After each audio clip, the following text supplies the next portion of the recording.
Bonjour, bonjour, bonjour, j'espère que vous allez bien. Alors aujourd'hui, dernier jour avant le déconfinement, donc voilà, je voulais simplement faire un petit bilan avec vous de tout ce qui s'est passé dans vos vies ces 2 derniers mois. Donc j'ai quelques questions pour vous, à vrai dire. Ce serait peut-être sympa de vous les poser, de faire un petit récapitulatif, un petit enseignement de tout ça. Alors, première question. Avez-vous trouvé le temps long? Si oui, plutôt au début, le temps de vous habituer, le temps de vous refaire, refaire à certaines de vos façons de penser, d'agir, de vivre. Si vous avez trouvé le temps long plutôt à la fin, pourquoi? Qu'est-ce qui à la fin était pesant peut-être? Qu'est-ce qui prenait trop de place? Qu'est-ce qui vous manquait le plus donc, dans ces derniers temps? Deuxième question, qu'est-ce que vous avez appris? Je suis sûre qu'on apprend plus de choses qu'on ne pense. Et moi j'en ai au moins une dizaine déjà qui m'ont percuté, qui m'ont sauté aux yeux, qui m'ont fait voir les choses d'un autre angle, on va dire. Donc voilà, qu'est-ce que vous avez appris, compris et quelles leçons vous en avez tirées? Troisième question. Est-ce que votre enseignement du confinement, est-ce que vous allez pouvoir l'appliquer dans les semaines qui viennent, dans le retour à la normale qui est prévu? Donc j'espère que oui, j'espère que c'est pas juste une parenthèse dans vos vies. J'espère que tout ce que vous avez capté pourra être utilisé à bon escient pour votre évolution, votre amélioration de vous-même et votre connaissance de vous.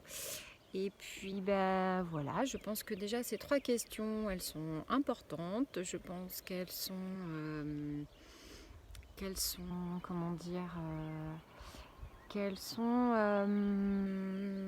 pour utiliser les bons mots, qu'elles font un petit bilan, mais un petit bilan de tout, c'est-à-dire le positif bien sûr, mais aussi un bilan de, voilà, peut-être de plein de choses qu'on n'a plus envie ou qu'il est temps de passer à autre chose, changer notre façon de vivre, de penser. Voilà, j'espère vraiment que ces 2 mois de confinement vous auront modifié, mais dans le bon sens du terme. Je suis sûre que tout à chacun on aura changé, c'est évident. Et puis écoutez, je vous souhaite vraiment de garder en mémoire tout ceci comme une belle expérience. Je pense qu'on ne sera pas nombreux dans l'histoire du monde à avoir vécu ceci et du coup de garder en mémoire tout ça pour qu'on puisse s'en servir et on puisse grandir un petit peu plus tout à chacun. Voilà, écoutez, pour ceux qui reprennent le travail, qui reprennent leurs activités demain, bonne reprise. Pour les enfants qui vont retourner à l'école, bon courage. Et puis voilà, n'hésitez pas. Si vous avez besoin de moi, je reprends du service également à partir de la semaine prochaine. Enfin, à partir de demain, à vrai dire. Voilà, la semaine prochaine, c'est demain. Voilà, donc écoutez, prenez bien soin de vous, protégez-vous, c'est pas parce qu'on est déconfiné que tout s'arrête, donc restez prudents et puis écoutez, belle reprise à tout le monde et en tout cas, je voulais tous vous remercier pour vos gentils messages, vos partages. Je voulais vous remercier aussi de m'avoir suivi. Je pense que j'en ferai d'autres dans les semaines qui viennent, mais en tout cas, grâce à cet échange, à ces échanges, J'ai appris à mettre ma timidité de côté. Alors ça se voyait peut-être pas et pourtant je le suis.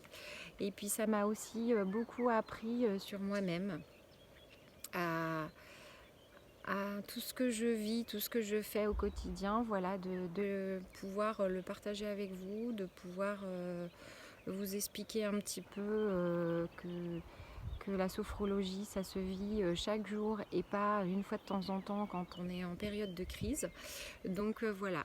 Et puis si j'ai un message important qui va ressortir, je pense, de ce confinement, c'est qu'on est toujours maître de soi-même. Donc ne laissez personne décider pour vous, ne laissez personne faire des choix à votre place, car la vie est un éternel choix et on peut toujours décider de choisir la bonne route.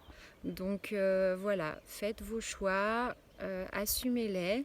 Et puis la sophrologie, c'est vraiment être autonome et gérer ses émotions. Et c'est pour ça qu'un sophrologue vous aide à être autonome et vous aide à vraiment vivre pleinement ce que vous êtes, en respectant qui vous êtes.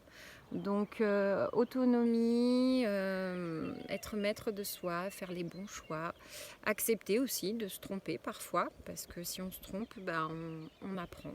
Donc se tromper, c'est pas grave, c'est vraiment pas grave. On s'est tous trompés dans nos vies, je pense. Et puis bah voilà, ben, bonne route à vous et puis à très très bientôt. Prenez bien soin de vous.